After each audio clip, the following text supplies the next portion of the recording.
আজকে সন্ধ্যাবেলা টিভিতে গান চালিয়ে দিয়ে গান শুনছিলাম, তারপর হঠাৎ করে না নিজেও একটু নেচে নিয়েছিলাম কি মনে করে, আর সেটা বরমাসের পিছন থেকে ভিডিও করে নিয়েছিল।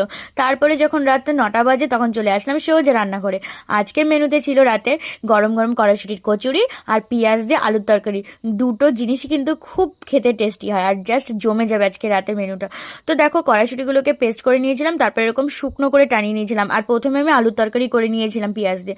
তারপরে না বড্ড খিদে পেয়েছিল, তাই ময়দা মাখতে মাখতে একটু নাড়ু খেয়ে নিয়েছিলাম। আর এরপর ময়দা মাখা হয়ে গেলে ময়দার লেচিগুলো গোল গোল করে কেটে নিয়ে ওর মধ্যে দেখো গোল করে সব পুরগুলো ভরে দিয়েছিলাম। তারপর আস্তে আস্তে করে বেলে নিয়ে ভেজে নিয়েছিলাম। বাট দেখো গোল হয়নি লুচিগুলো, সরি কচুরিগুলো, বাট সবকটা কচুরি আমার ফুলেছিল আর খেতে খুব টেস্টি হয়েছিল।